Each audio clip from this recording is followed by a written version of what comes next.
Olá pessoal, tudo bem? Bom dia, boa tarde, boa noite para você que acompanha a nossa disciplina de cálculo de reatores químicos. E na aula de hoje nós vamos resolver um exemplo ligado aí com a reação de trombose sendo processada em uma associação mista de reatores compostas por um reator CSTR e um reator tubular. Nós vamos resolver esse exercício aí com o auxílio do software MATLAB para dimensionar as características de entrega de produto através desse reator tubular. Então vamos dar uma olhada no nosso problema. Então esse é o esquema reacional do nosso sistema, que está processando a reação de trombose. A gente tem aqui uma alimentação composta pelo reagente A puro. Esse reagente A pode ser processado aqui por meio dessas três reações competitivas. A gente tem A com a possibilidade de formar X com a cinética de ordem 0, A com a possibilidade de formar B com a cinética de ordem 1 e A com a possibilidade de formar Y com a cinética de ordem 2. Essa reação é processada primeiro nesse reator CSTR, que libera o material com essas características aqui de composição, de saída, CA de saída do CSTR, XX de saída do CSTR, CB de saída do CSTR, CY de saída do CSTR. A partir daqui, esse material é alimentado em um reator tubular que entrega o produto aí com a composição final. São fornecidos aqui os valores das constantes cinéticas dessas três reações. E vamos dar uma olhada então no enunciado do problema, o que é pedido solicitado para a gente com base nesse conjunto de dados. Esse é o nosso problema então, pessoal. Ele fornece para a gente os dados aqui da característica de saída do reator CSTR, tá? Ele apresenta as composições naquela saída do CSTR, para o componente A, para o componente X, para o componente B, para o componente Y. Esse é um exemplo adaptado ali do livro do Fogler, tá? Eu vou deixar aí a parte exata na qual a gente tem disponível esse exemplo. E a gente vai se utilizar aqui dessa estrutura inicial para realmente, efetivamente, calcular o comportamento e o desempenho desse reator tubular ali. Ele fornece ainda que o tempo máximo espacial que a mistura pode permanecer no reator tubular é de 300 segundos, e ele pede que a gente construa gráficos da composição dos componentes envolvidos nessa reação como função do tempo espacial no reator tubular, e que a gente determine as composições dos componentes na saída desse reator. Então, bora construir nossas equações e determinar esse comportamento aqui solicitado com o auxílio do software MATLAB. Então, pessoal, vamos ao exercício. A gente tem ali dados de composição de saída do reator CSTR para os quatro componentes envolvidos no nosso sistema, que são A, X, B e Y. Esses componentes são alimentados no reator tubular com tempo espacial igual a 0, e a gente sabe que na saída desse reator tubular, o tempo máximo que a gente pode deixar a mistura nele são 300 segundos. Isso dado pelas características aí, nas condições de alimentação, temperatura e vazão volumétrica. E o que é solicitado é que a gente determine essas concentrações na saída para os quatro componentes, A, B, X e Y. Então, o que é que a gente tem além disso de dados? A gente tem as próprias características das reações. A gente sabe que A forma X ali com uma constante cinética K1, e que menos R1 para essa reação é igual a K1, uma reação de ordem 0, não depende da concentração do componente A. A forma B com uma constante cinética K2, e a taxa dessa reação ali é um K2, concentração de A, uma reação de primeira ordem. E o A forma Y, com uma constante cinética K3, e a taxa para essa reação é K3, concentração de A ao quadrado, ou seja, uma reação de segunda ordem. Então a gente tem reação ordem 0, ordem 1 e ordem 2 aí sendo fornecida para esse sistema de reações competitivas. Observem que o mesmo reagente A apresenta a possibilidade de formar três produtos distintos durante essa reação. Com base nisso, e com os valores de K que nos foram fornecidos, o K1 vale 1 vezes 10 a menos 4 mol por decímetro cúbico segundo, o K2 vale 1,5 vezes 10 a menos 3 segundo a menos 1, e o K3 aí tem um valor de 8 vezes 10 a menos 3 decímetros cúbicos por mol segundo. Então temos aí fornecidos os conjuntos de dados iniciais. A partir desse momento, o que a gente precisa construir são as equações diferenciais que representam esse sistema. Então vamos passar a construir essas EDOs representativas. São 4 componentes, então teremos 4 equações diferenciais para representar esse sistema. Então vamos escrever, pessoal, nossas equações diferenciais. A gente tem 4 EDOs necessariamente, porque temos um reagente, que é o reagente A, e 3 eventuais produtos, B, X e Y.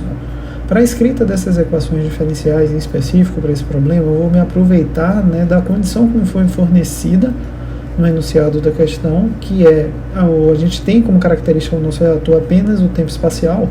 Então escreverei a minha equação diferencial em relação a esse tempo espacial e não em relação ao volume ou comprimento diferencial do reator, que são as variáveis que a gente está mais habituado, tá? Então, fazendo isso aí para o componente A, a derivada da concentração do componente A em relação ao tempo espacial vai ser menos K1, menos K2CA, menos K3CA ao quadrado, né? Ele pode ser consumido por 3 reações distintas e está ali representado essas taxas de consumo. O componente X ele só é produzido pela reação 1, então dx d tal vai ser igual a K1. O componente B só é produzido pela reação 2, então dCb d tal é K2CA. E o dψy d tal vai ser igual então a K3 concentração de A ao quadrado. Agora, pessoal, como é que a gente resolve o nosso problema? Da mesma forma que a gente resolveu os sistemas de reações simples, é exatamente a mesma conjugação, tá? Não importando aí que vieram de reações diferentes, né, reações distintas, observe que temos um sistema de equações diferenciais composto por 4 EDOs, né? Todas as equações de condições de contorno necessárias para a resolução do problema a gente já tem, foram fornecidas, e agora a gente vai lá no MATLAB e resolver o problema exatamente da mesma forma que a gente resolvia anteriormente. Então, pessoal, já no MATLAB vamos resolver o nosso problema, né? O nosso sisteminha de equações diferenciais aí para esse caso de reações múltiplas. Eu estou nomeando ali, né? Só para a gente definir que é a resolução do sistema de reação de Thrombose. Ali eu vou inserir algumas variáveis globais que eu já sei que eu vou utilizar dentro da estrutura do programa do OD para resolver o meu problema. Então, estou definindo ali as constantes cinéticas K1, K2 e K3 para esse sistema, tá? Gerei um vetor de tempo, né? Que é a delimitação aí do tempo espacial máximo dentro do nosso reator tubular para esse problema específico, e ele vale entre 0 e 300, né? 300 seria esse valor máximo. Vou inserir os valores que me foram fornecidos das concentrações iniciais, lembrando que as concentrações iniciais não são tão iniciais assim, né? É a concentração com a qual o reator CSTR libera os componentes da reação para o reator tubular, mas é inicial sim para o nosso reator tubular.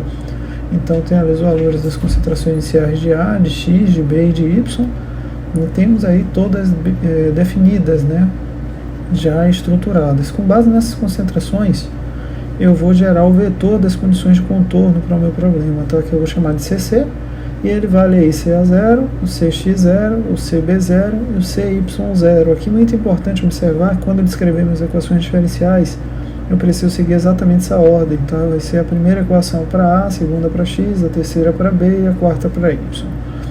Então está aí resolvido já, né, o OD 45 dentro da sua estrutura. Eu chamei ele de Thrombose 1 e eu preciso agora criar esse vetor, né, criar essa função, né, que vai trazer essa resposta aí para o meu problema, que é uma função de t e y. Então ali eu vou chamar novamente minhas variáveis globais, K1, K2 e K3. Vou definir o CA como Y1, o CX como Y2, o CB como Y3 e o CY como Y4. Observem aí que eu mantive exatamente a mesma ordem das condições de contorno. Então, dy dt de 1 é igual a menos K1, menos K2, concentração de A, menos K3, concentração de A elevado ao quadrado. Então, a gente tem ali definido o vetor para CA, né? Vamos fazer a mesma coisa para X, que é somente K1, para Y, que é K2CA, e para o nosso componente Y, né, que é K3CA ao quadrado. Então está aí definido, né, os 4 vetores, né, os 4 DOs, né, representativos do nosso sistema na forma vetorial. Eu gerei o vetor resposta ali para dy dt, vou encerrar a minha função e basicamente está tudo feito, tá? Vou salvar essa função aí, dei o nome a ela de Thrombose Reaction e rodei, tá aí calculado. Então não temos nenhum erro aí no cálculo, na estrutura de cálculo do nosso programa. Agora o que eu vou fazer é gerar o gráfico da resposta, né, que é solicitado na questão. Então eu vou gerar ali um CA, né, sendo o Y1 desse vetor resposta do OD 45, o CX o Y2, o CB o Y3 e o CY o Y4. Né? Agora eu vou construir a figura das respostas, vou plotar diretamente ali, né, o T em relação a CA, engrossando ali um pouco a linha, porque essa linha com o MATLAB retorna para a gente um pouco muito fina, e vou segurar nessa mesma figura os demais plots, tá? Que seriam aí os plots para X, para B e para Y. Gerei o eixo X, estou gerando aí também o eixo Y, né? Para que vocês verifiquem aí, né? O eixo X seria o tempo espacial dado em segundos e o eixo Y seria a concentração com unidade de mol por decímetro cúbico. Vou incluir aí nessa estrutura de plot, tá, a concentração de X, a concentração de B e a concentração de Y. Além disso, vou gerar uma legenda, tá, sendo aí CA, o CB e X, né, o CB e o CY nessa respectiva ordem, né? E assim temos a figura de respostas do nosso problema já construída. Analisando o nosso gráfico com um pouco mais de detalhe, a gente pode observar ali claramente, né, que o reagente A é o único que tem a sua concentração decaindo ao longo do tempo, comportamento completamente esperado, uma vez que as três reações estão diretamente relacionadas com o consumo do componente A.